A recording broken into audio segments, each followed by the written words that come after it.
What's up, everyone? Welcome into the All 22 NFL podcast. You have Chris and Ray. If you haven't yet, go visit all-22.com or go to the App Store and download the app today. Sign up. You can start creating leagues, getting ready for your draft, which will be possible right after the NFL draft in April. But the reason we are here today, Ray, is to start discussing the NFL Combine, which is scheduled for Thursday. Very exciting stuff. A lot to look forward to. But first, how are you doing? I'm doing great. Like you said, the combine is coming up, which means we are definitely in full-fledged draft season now. So you have the combine, going to be some pro days coming up, and then before you know it, it's April 4th, and it's draft night. So I think we're about 60 days away, which it can't be much better than that. So looking forward to it. It's our favorite time of year. Dude, it's so crazy because we did safeties, corners, edge rushers. We're doing defensive interiors this week, but we still have a lot of positions to get through and like big boards to make and stuff. So pressure's on for us, dude. We have a lot to get done before this draft. Yeah, it seems like we have a lot of time and then we don't. But as you all know, we're going to get you what you need. We're going to cover every position group. Like Chris said, we already did our film breakdowns of several already, mostly on the defensive side. So check it out if you haven't already. But yeah, by the time draft night rolls around, we will have covered every position group, giving you everything you need to know with the film breakdowns, what to expect, and the best landing spots for those prospects for their All-22 and NFL futures. Absolutely. So it does start this Thursday, the NFL Combine. So, Ray, there are a couple noteworthy things I learned today. Abdul Carter, because of the shoulder injury, will not be competing in the Combine. Genty, the running back, sorry, my thing's going off. Genty, the running back, will also not be participating. Those are essentially two of the maybe three or four elite prospects in this draft. So, definitely unfortunate we don't get to see those guys. But Travis Hunter is another one of the elite prospects that we will get to see at the Combine, God willing. And the comps so far, people are talking about him and Champ Bailey, right, as comparable players. Champ Bailey, I looked up his Combine, 4.28 40 time. Watching Travis Hunter's film, like, it might actually be possible that he achieves that, but that is like a very high bar to set for Travis Hunter.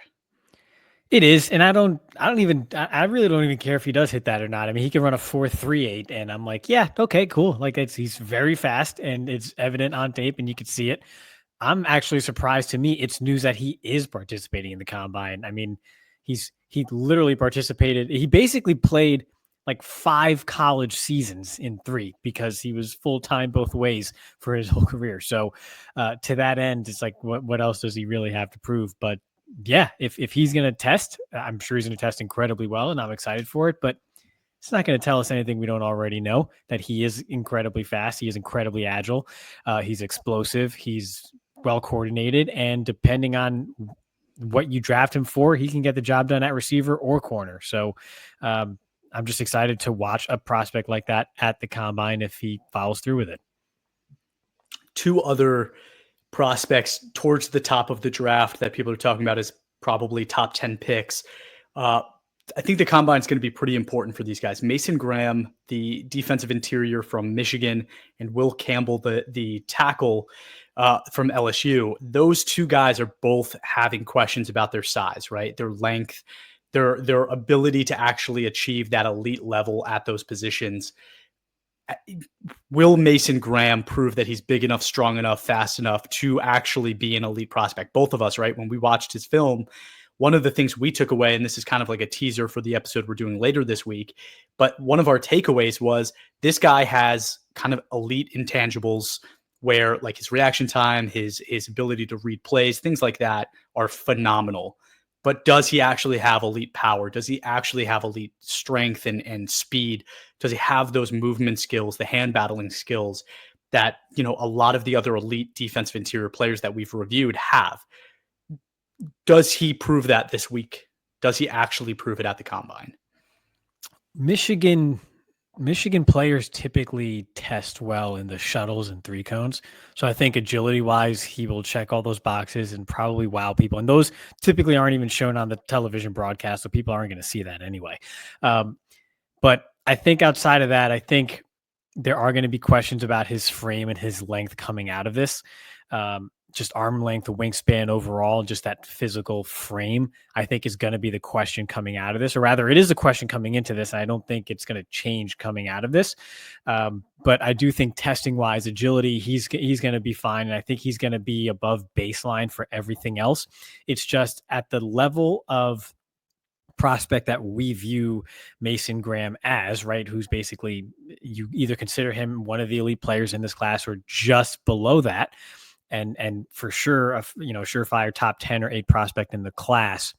He might not have the wow explosion or just physical overall frame that you might expect from a defensive interior at that level of prospect, like a Derek Brown was, for example. He's not that type of player or that type of physical specimen, but I don't think he's going to fall, or I don't anticipate him falling from his results on the combine, both testing wise and just overall measurement wise, because I think, I don't think there's many good enough prospects in this class at the very top to kind of bump him down anyway.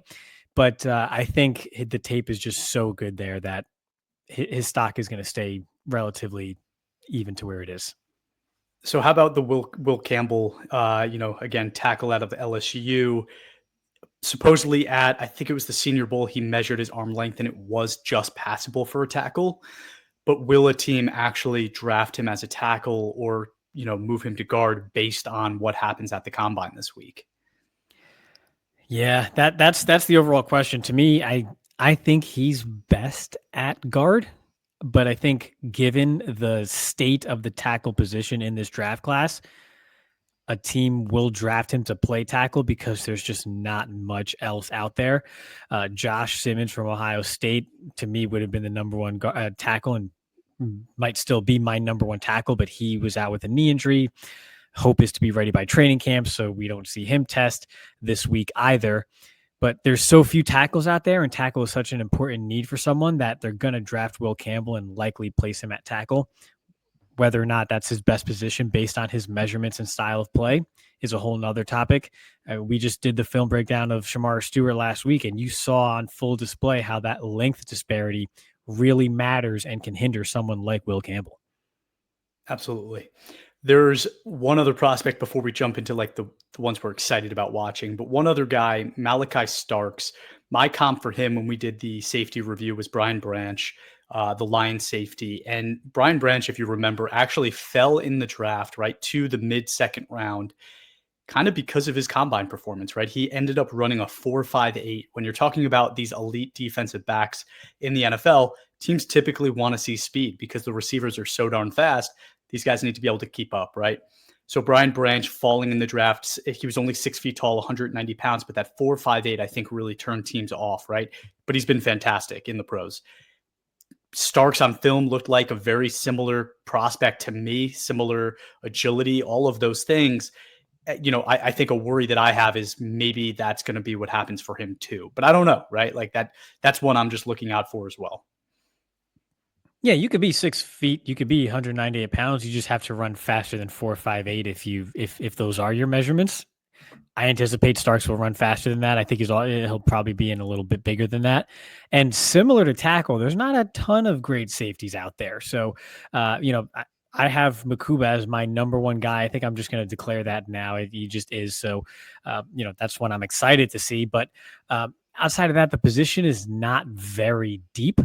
So to me, as long as Starks hits the baseline numbers, if he's around just a 4.5, low 4.5 while being at 6'1", 200-ish pounds, I think he'll be fine. I don't think his stock will take a hit one way or the other. Safety to me is kind of one of the more inflexible positions at the top of the group because it's just not very deep. So if you need one, the guys are the guys, and how you grade them is how you grade them. So there's not many alternatives to fall back on if someone doesn't have a wow combine performance to me, which if that's what you're doing, you're probably overrating the combine in any event.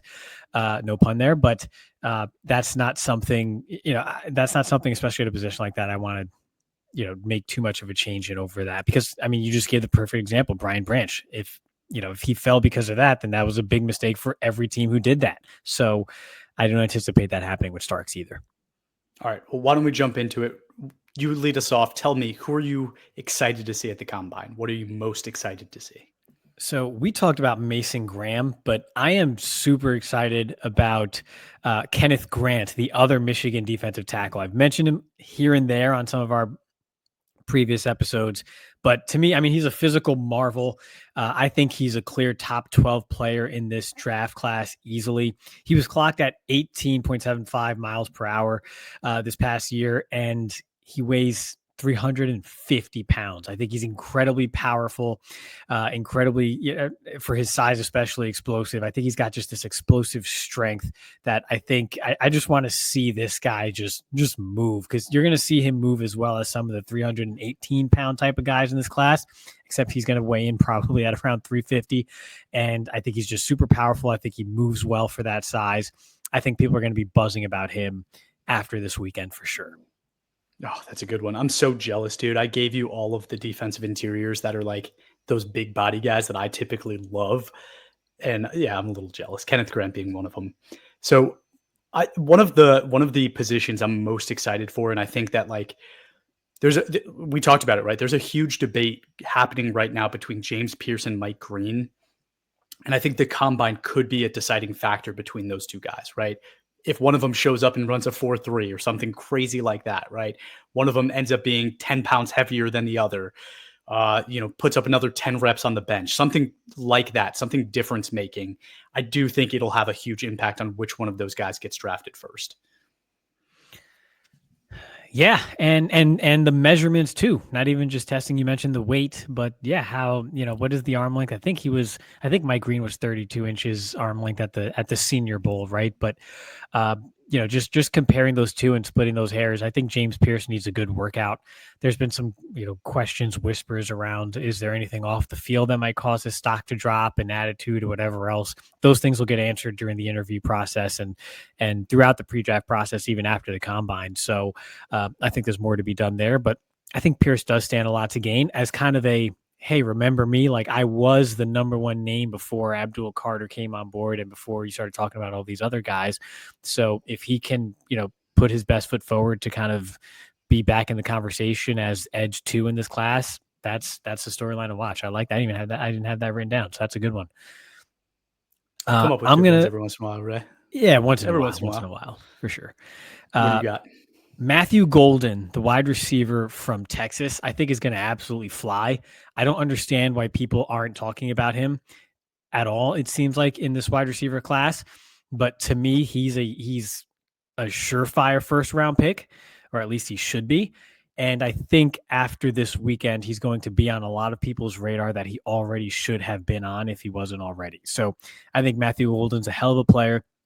He runs well, moves well.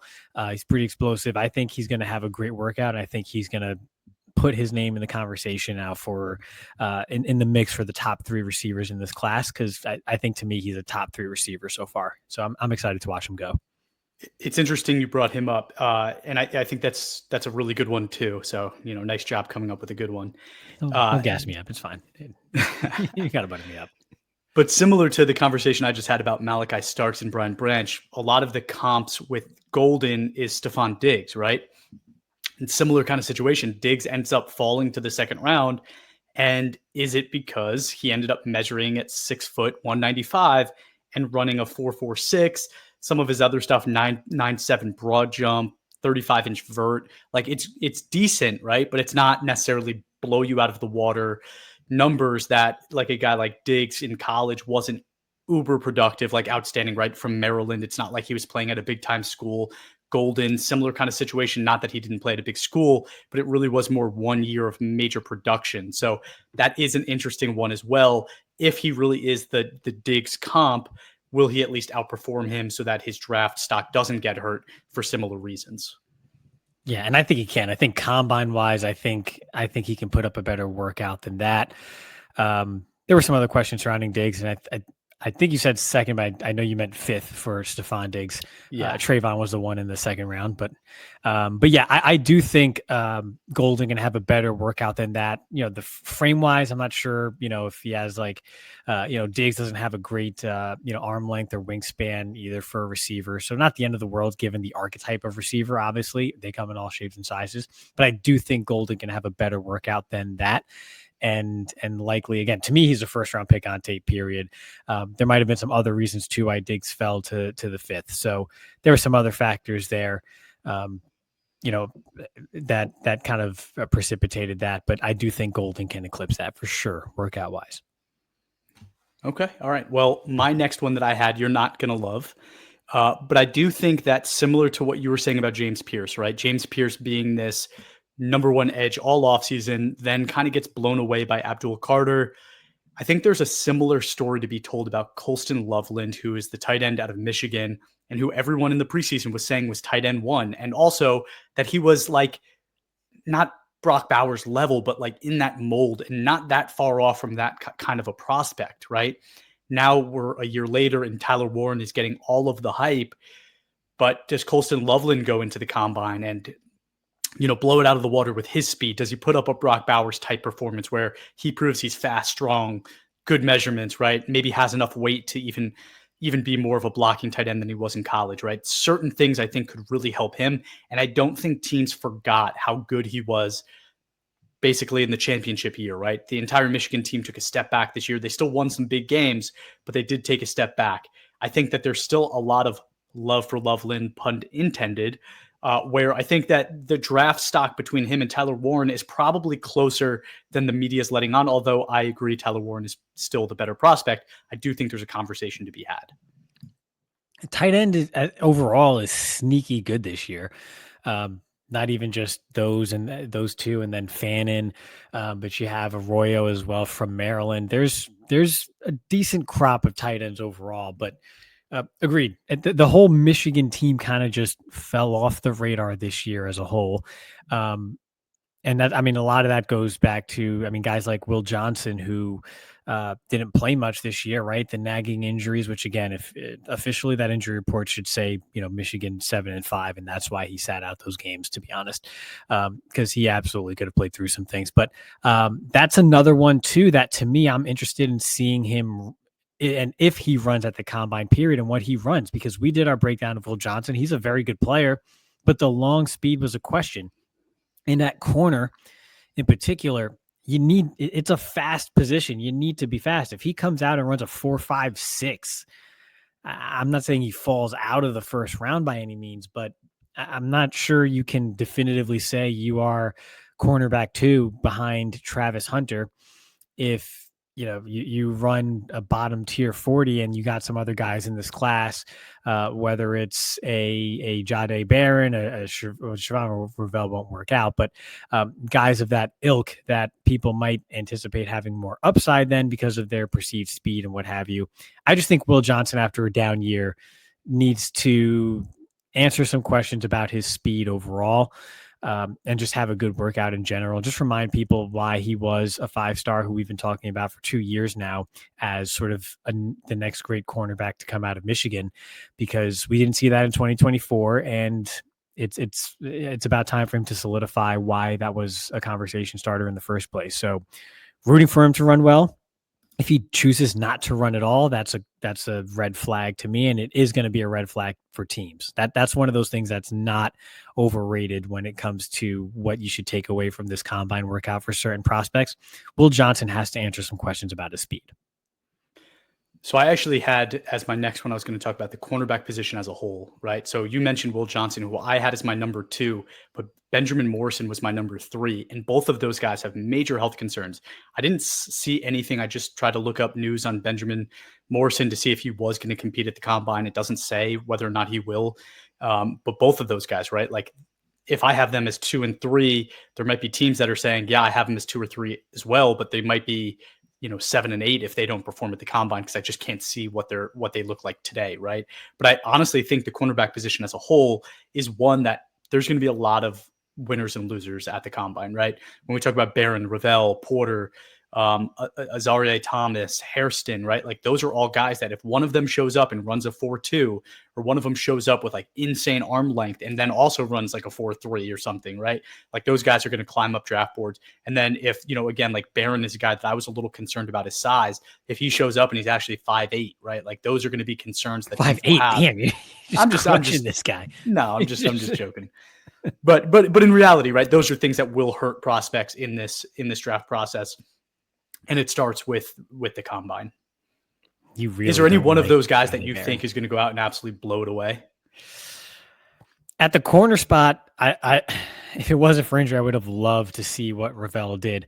At corner, not so much. I'm more interested to see who pleasantly surprises. Trey Amos is another name that you could just throw in that mix there when it's like, okay, he's big, he's really good in press, he's long, seems to have good sort of spring in his legs vertically, but is he fast enough? That's another one I think you could throw in there. Does he perform better than you expect? I'm not sure anyone is going to blow it out of the water. The one that I thought might was probably Ravel before he got hurt. Hairston might fly. He might run really well, but that wouldn't be anything surprising to me anyway. I think, he's got that in him. So it's not something I would double check, so to speak, and give him credit twice for. Yeah. And I mean, I think, Azaria Thomas is the one that I have my eyes on because, I hear so many people talking about his upside, and I keep seeing mock drafts by like real, NFL guys saying that he's going to be a first 15 pick kind of guy. And I didn't see it on film, right? Like I just didn't see that. So if he goes to the combine and blows it away, right, and he is clearly the most physically gifted corner, then maybe I start to understand a little bit more why people are saying what they're saying. But for me right now, I still don't have him there. And it's funny you brought up Amos. I didn't put him on that list on purpose because in my head, I just have him pegged already as either pick 33 to 40 or like, 3 or 4 spots outside of that range. Because like the corners that I've watched in previous years that he reminded me of and he had similar skill sets, that's where those guys went, right? So it's like, I just like think that it's a lock. So I don't like really think he's going to have much to gain or prove at the combine, but I could be wrong. Yeah, he's definitely a very specific archetype, and that should be the range where we would have him. Again, the top of this draft is not very deep, so I think there's going to be a lot of guys that you have as a typical 30 to 45 overall level prospect that gets taken at 22, 23, just because that's just kind of where things are at the top of this draft. And then, I mean, another name, Alec Iomaner, the wide receiver from Stanford. He might run really well, not a corner here, but flip into the other side. 6'2", 210, but he had really good high school track times. And I think a lot of people forget that because I think he was injured early on, and then it's just kind of stuffed away in Stanford over there in the Pacific Northwest. Not many people got to watch him play the last couple of years outside of that one big game against Colorado. That's another one that can surprise. So if we're just talking about guys running really fast, I think that's another one.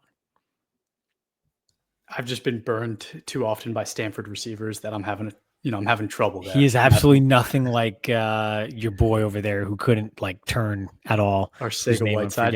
Arcega-Whiteside. Yeah, he's not Arcega-Whiteside. Dude ran really well at the combine, which is why he ended up being like a very early second round pick, something like that. Oof. No, he's not that. He's not that. Yeah. I mean, the last guy I'm really excited for is my boy Shamar Stewart, defensive interior. He just, again, like it's that size, strength, as an edge rusher. Can he actually play edge? Is he more intended for the inside? I don't know, but it's going to be important for him to show up at the combine and prove that he has speed, that he has that quickness, right, in the cone drills and things like that, that he can actually move laterally. But on top of that, I think he could really blow people away with his power, and I'm excited for that part as well. If he ends up doing like bench press, I could see him doing like 10 more reps than anybody else at the position. Like that actually might happen. Just remember I said that. All right, so you watch the bench press competition, Chris. I think last year like 4 dudes did the bench press, and like 2 of them were quarterbacks, which was weird. No one's gonna bench. Yeah, I got a couple of names just to wrap up, I guess, who we're excited about. Jihad Campbell, To me, he's the best linebacker in this draft, and I think he's going to have a very good combine. At least he looks like he would have a good combine, just from the tape. And I think people are going to start talking about him more. He's starting to really pick up some buzz now because this is not a deep linebacker class at all. To me, he's LB1, and I think he's going to solidify that. Also, Donovan Jackson, the guard from Ohio State, I'm going to plug him pretty much everywhere. I don't think it's one thing in particular that's going to just wow everybody and steal the show. He's also a guard, and guards don't really steal the show at this event.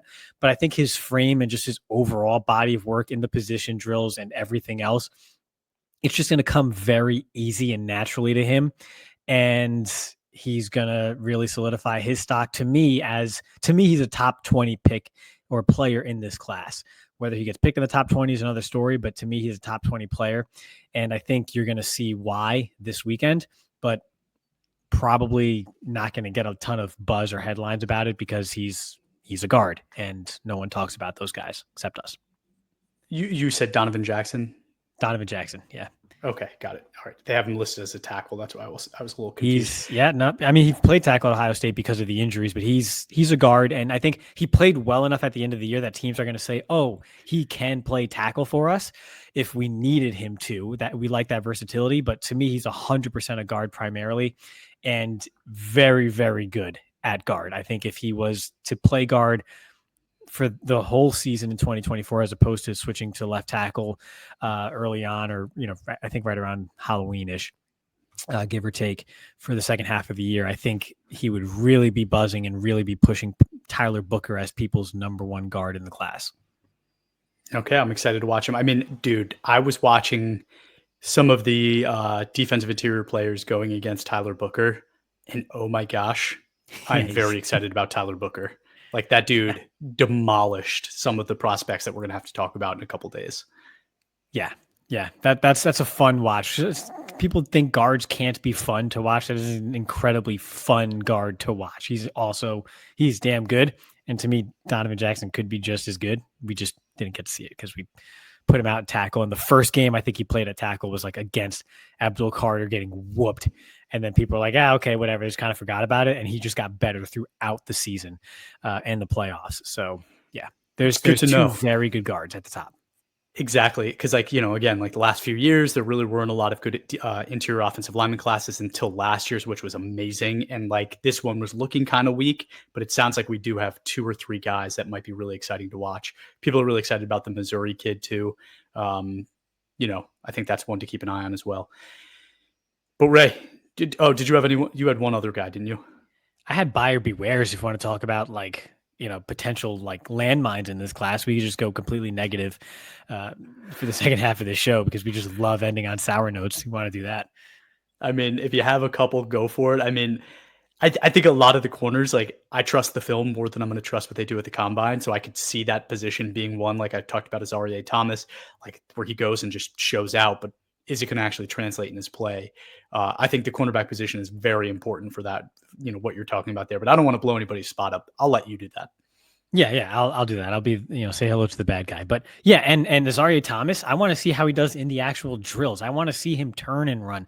That's his struggle to me. He might be big. I mean, I know he's big. He might be fast. He might be explosive, but can he actually turn and run? And is his start up to par to what it needs to be? I think those are the things that kind of held him back at the Senior Bowl and what you see on tape as potential question marks. So if you just watch Twitter clips of a 40-yard dash, you're not going to answer those questions about Azareye'h Thomas. And that could be some sort of, fake hype, if you will, or inflated, stock rising when the questions themselves that we have about him aren't necessarily answered there. They're answered elsewhere during the combine. But we studied this guy too. Nick Imanwari. That's I was just going to say it. I knew you were going there, dude. Of course. I mean, he looks great in the uniform. He has a frame. He's big. He's long. He's fast. But again, does he turn well? Does he start well? How's he going to do in the drills? He's going to have an awesome measurement or awesome measurements and likely a very good 40. He's going to run very fast. He's probably going to jump very high and do all that stuff. But when they run him through the drills, how is he going to look? Those are the question marks, not the numbers that we'll see after the fact on player profiler pages and mock draftable tables and spider charts. That's not that's not what's going to answer the questions about Nicky Minwari. So we can come out of the combine and people are buzzing about him, but he might not actually answer any questions whatsoever about his negatives. I agree a lot, but I don't like what you said before, where this is not a good safety class. Because in previous years, there were times where I was like, there's one guy that I feel comfortable putting on the field. And this year, I think there's at least 4 guys that I'm like, they're probably day one starters, right? And that's a real step up from the last few classes. Yes, it's not like other positions where there's going to be 8 guys being day one starters, but even 4 is good for safety. That is fair context. That is fair context. I'll also say the same kind of goes for Shamar Stewart. We know he's going to be big. He's going to be fast. He's going to have a great frame. But how does he run the hoop? Because when we checked the tape there, his initial get off was great. His strength was good. The length was there. You saw the length. He was pushing people backwards, kind of reset the line of scrimmage at times. But he wasn't really turning the corner and finishing from the edge, which again, if you think he's going to be an inside guy, that's a little less concerning, but still people are going to be buzzing about him and he might be bottom tier at the actual running of the hoop among all the linemen. So I'm just throwing it out there. I'm just such a terrible take. Such a terrible take. It's a terrible take. It's awful take. We saw awful it. Take. He might Michael Williams. record. I want to see him run the hoop too. Michael Williams. Can you run the hoop? Then that way I know it's just a matter of strength as to why you couldn't turn the corner against Texas when I was watching you on film. So is it a strength thing because you're just 20 years old? I think Michael Williams is going to do fine at the combine. He's a guy that's he's probably going to be a combine monster. But at the end of the day, it's I'm not going to trust it. Like Shamar Stewart, I don't expect him to be the top guy at any of these drills, but if he proves to me that he can do them well, I think it'll say a lot, right? So that's why I disagree with your take. I think if he's even half defense. Yeah, but if you take Shamar Stewart and put him with the defensive tackles, his numbers are going to look great. Maybe not to the edge guys because he's got the same position group as Mike Green. But if you put him with Derek Harmon and Tyleik Williams, I'm sure his combine workout numbers wise will hold up with those guys. So maybe that's it. I'm considering him a D tackle when I talk about this because he's not going to. Such a terrible take, dude. What do you mean? That's exactly what it is. That's exactly what it is. If he's a defensive interior player, a defensive tackle, his numbers can be freak show. Yeah, that's true. It's true. I heard he's going to set the record for all positions at 10-yard split. So just remember I said that too. I can't tell if you're just being sarcastic with me or not. I'm being sarcastic, yeah. But okay. Who else you got on your buyer beware? Who else's name do you want to just smear? Those were the two as examples. So I didn't want to just run through a list of buyer bewares. It's just more so if you know someone's going to run fast, don't move them up because they ran fast, right? That's the main thing you hear a lot about with the NFL Combine is don't double count certain things. Xavier Worthy set the record last year, so you should not have moved him up if you expected him to run very fast because you knew he was already fast. The same applies here. If you know somebody has a great frame and is big and powerful, you shouldn't move them up because they measure in looking nice and with a big and powerful frame. That's part of the stock price. So to me, it's all about answering questions that you may have for a given prospect, whether it is speed, health, or just general frame, length and things of that sort, or how they move. Those questions, it differs from prospect to prospect. So go into the combine looking for either confirmation or questions to be answered, and don't overvalue those in the sense of, again, someone's going to run fast. Don't move him up your board because he ran fast. So that's the only thing. If you know someone has short arms, don't move Will Campbell down now because he has short arms at the combine. You should have already taken that into account before going into this weekend. Move them up if they, are a half inch longer than you thought or something maybe, but don't move him down even further for something you already dinged him for way before this. That's where you get into trouble. That's when you overcorrect, and that's when you miss out on Brian Branch, like you mentioned at the start of this podcast, and the Lions get a steal. All right, so let's end on a more positive note, or at least a fun note. Is there anybody at the combine that you think has the potential to break a record? No, I mean, I don't think so. I think Travis Hunter is incredibly fast. I don't think he's fast enough to threaten any records. Yeah, I don't think so. Like an all-time record. All-time record? I don't think so. I mean, for an offensive lineman like a trench player, even if it's just like measurement wise, like Mhm. who was dude from Georgia last year? Got drafted by the Bengals, whose now name is escaping me. Marius Mims. Marius Mims had like the best of everything frame wise, right? Like the arm length, just the height, the weight, and it was like he wasn't sloppy or bad weight at all. Like, so I don't think no trench player is going to top that. And then speed wise, I don't see anyone topping Xavier Worthy. I think people are doing less of the shuttles and cone drills, which is a shame because especially the cone drills, I think, for tight ends are very important. And I think the shuttle for guards in particular, I probably should have mentioned this when talking about Donovan Jackson and you mentioned Tyler Booker. The shuttles are very important for those guys as well. That short area quickness is a huge indicator of success in the NFL. And so that's something to look out for in general for guards. But as far as setting records, I don't think so. Maybe you asked that because there's an obvious one and I'm just completely missing it, but I don't see it. No, no, not really. And I mean, in the combine, it's usually the guy that's like borderline undraftable that ends up running some insane numbers, right? It's kind of like, you have track stars out there. These are guys that might actually be track stars that converted to football players. So there's really not. I think one guy that I'm very interested in is Darian Porter, who I kind of talked about, where I don't think he really knows how to play corner yet because it was his first year doing it and he looked like it was his first year doing it. But there was that play where he chases down Caleb Johnson. Is that no? Who am I thinking of? The running back the from running Iowa. back, yeah, Johnson. Yeah, The okay. Iowa running back. Caleb Johnson. Yeah, he runs him down from the opposite side of the field when he had a breakaway run down the sideline.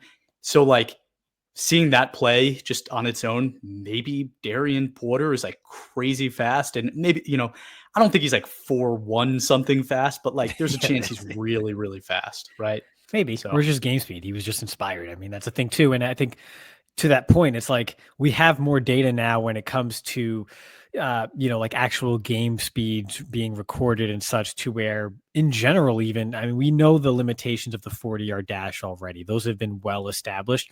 And I think the advent of and the growth of recording of game speeds kind of helps bridge that gap between the 40-yard dash and its limitations.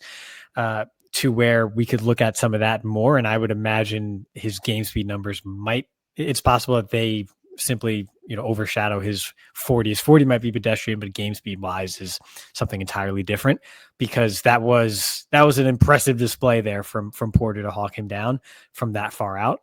But yeah, some guys just have it in game and others don't. And I think Porter, regardless, to me, after seeing something like that, regardless of what he runs, I know what I'm getting between the lines, which is ultimately what we're measuring for anyway, right? So it'd be great if he does run something very well and I can kind of check that box. But if he doesn't, we saw it. We know what we saw. So don't overreact on Darian Porter. We didn't talk about running backs at all, which is crazy considering there's like 8 or 9 of them that are getting a lot of hype right now. But I think you could just basically take the conversation we had with cornerback and just plug it with RB, saying like there's a bunch of guys with a lot to gain. And at the end of the day, the combine really might be something where if a team has 2 or 3 or 4 or 5 guys tight in their draft order, one guy might get moved up in front of the other. So it is kind of a interesting conversation to be had about the running back group, but I'm happy we're talking about them after the combine, right? Because typically when I read out the little introduction on each player, I don't have any of that information right now, but I will have it then. And that actually may decide for the running back position some of the order that we have these guys in. If Amarian Hampton runs a 4.42 or 4.43, his stock is going to go through the absolute roof. People are going to talk about him nonstop.